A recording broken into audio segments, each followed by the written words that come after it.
Hello everyone, and welcome to this video. In this video we are going to be taking a look at River City Girls 2 for the PC.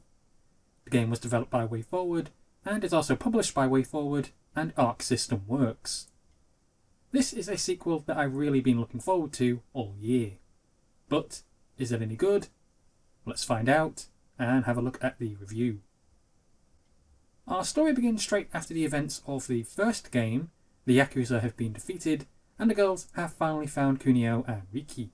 Set several weeks after these events, we see our former Yakuza leader meet up with her brother to go see her father who's in jail, who then decides it's time to break out and get revenge on Misako and Kyoko for ruining their empire.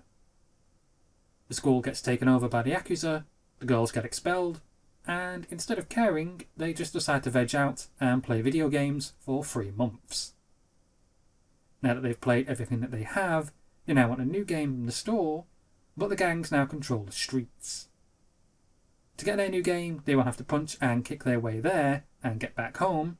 However, everything is never as straightforward as that.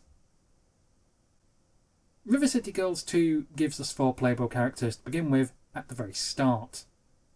We have Misako, Kyoko, Kunio and Riki, and later on, others will join as well.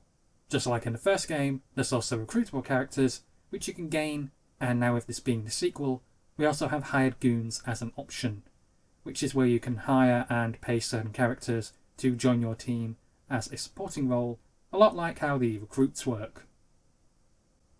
Gameplay wise, everything feels and works pretty much the same as it did in the very first game.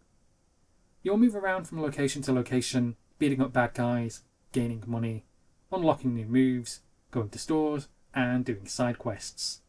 There are a lot of smaller, newer features spread out throughout the game, like brand new minigames and various stuff that you can do on your phone, such as Honker, but in short, it is more of the same, but with a lot of things such as combat being greatly improved upon. There's also a proper online mode now, allowing 2 players to play together online, and also a 4-player mode, but that only seems to work in local co-op.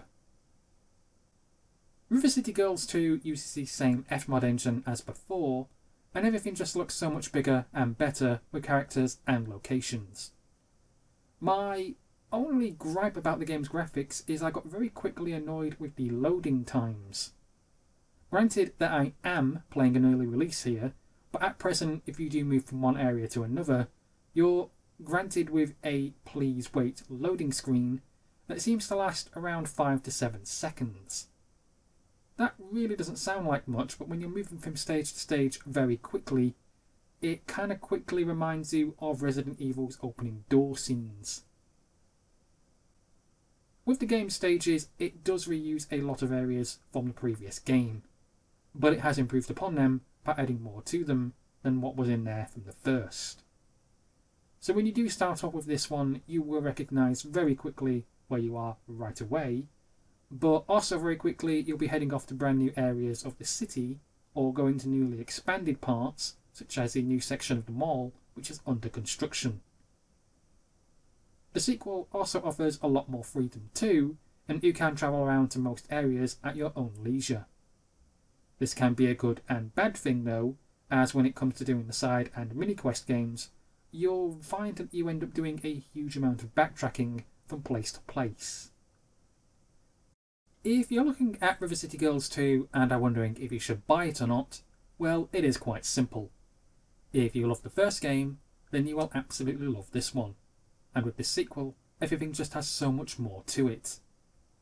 I really did like River City Girls, and I have been looking quite forward to this sequel for a while, and now, having played it, it did not disappoint. And it is indeed one of the very few games this year that I've been able to sit down and genuinely enjoy from start to finish. And I highly recommend this game if you are a fan of the first, or if in general you just are a huge fan of side-scrolling beat-em-up games. Well, that's it for this review guys, thank you for listening, thank you for watching, and please subscribe.